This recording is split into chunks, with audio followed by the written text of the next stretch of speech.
Assalamualaikum warahmatullahi wabarakatuh. Anak-anakku siswa kelas 9, semoga selalu dalam keadaan sehat, selalu dalam keadaan lindungan dari Allah, dan selalu dalam keadaan semangat dalam melakukan kebaikan, terutama tugas kalian sebagai pelajar adalah belajar, sehingga selalu semangat dalam belajar. Oke anak-anakku, untuk kali ini kita akan mempelajari tentang hukum pewarisan sifat. Pewarisan sifat dikemukakan pertama kali oleh Gregor Johann Mendel yang dikenal sebagai Bapak Genetika. Dari percobaannya, Mendel mengemukakan beberapa kesimpulan yang kemudian disebut dengan hukum Mendel. Hukum Mendel yang pertama berbunyi, pada waktu pembentukan gamet, gamet itu sel kelamin, terjadi pemisahan gen secara bebas. Hukum Mendel 1 dikenal juga dengan hukum segregasi. Contohnya, ada makhluk hidup yang memiliki genotip M besar, M kecil. Ketika terjadi pembentukan gamet, ketika makhluk hidup itu mengalami proses pembentukan gamet, maka gen M besar itu akan memisah dengan gen M kecil.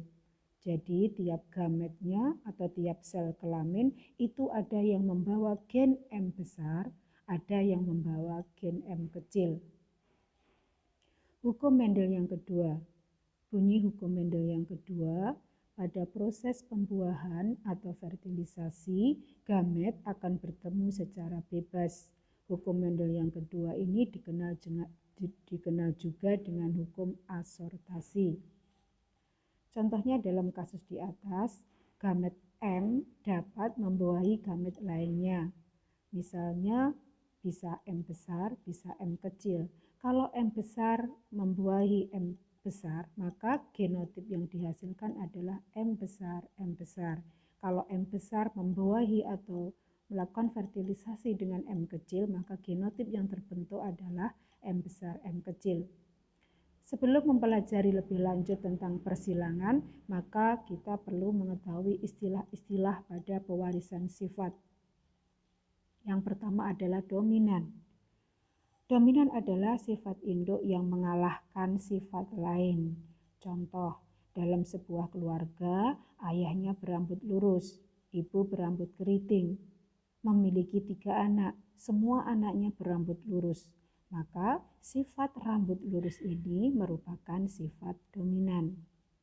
Yang kedua, resesif.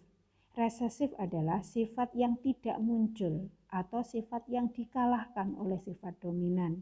Contohnya seperti di atas tadi. Sebuah keluarga, ayahnya berambut lurus, ibunya berambut keriting, ketiga anaknya semuanya berambut lurus. Sehingga rambut keriting itu sifatnya resesif atau kalah.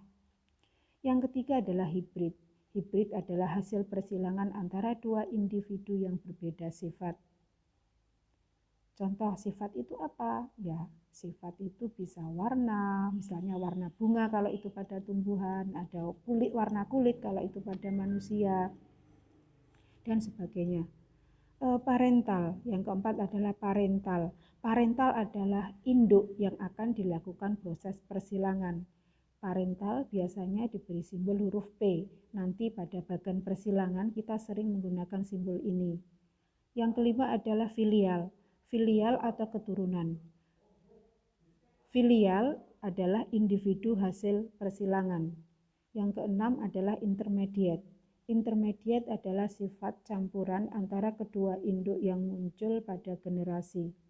Contohnya pada persilangan antara bunga pukul 4 berwarna merah dengan bunga pukul 4 berwarna putih akan menghasilkan keturunan yang bunganya berwarna merah muda. Bunga yang berwarna merah muda ini merupakan hasil persilangan intermediate. Persilangan yang sifat yang diturunkan itu gabungan dari sifat kedua induknya, tidak saling mengalahkan. Yang ketujuh adalah genotip. Genotip adalah susunan gen yang menentukan sifat pada individu. Dituliskan dalam simbol huruf berpasangan. Contohnya B besar untuk sifat besar, B kecil untuk sifat kecil, M besar untuk bunga warna merah, M kecil untuk bunga warna putih, dan sebagainya. Yang kedelapan adalah fenotip. Fenotip adalah sifat yang tampak dari luar, yang kelihatan, yang bisa kita amati. Contoh warna bunga, ada yang merah, ada yang putih, ada yang kuning. Warna kulit misalnya, ada yang kuning, ada yang putih, ada yang coklat, ada yang sawo matang, dan sebagainya. Rambut misalnya, rambut ada yang lurus, ada yang ikal, ada yang keriting. Yang kesembilan adalah homozigot. Homozigot adalah pasangan gen dengan alel yang sama. Misalnya, homozigot ada dua jenis, homozigot dominan dan homozigot resesif. Homozigot dominan ditunjukkan dengan pasangan huruf-huruf yang besar semua, huruf kapital, huruf besar semua. M kecil, huruf kecil semua. Jadi untuk homozigot resesif itu huruf-hurufnya kecil semua. Kemudian yang ke-10 adalah heterozigot, pasangan gen dengan alel tidak sama. Contohnya A besar A kecil, B besar B kecil, K besar K kecil.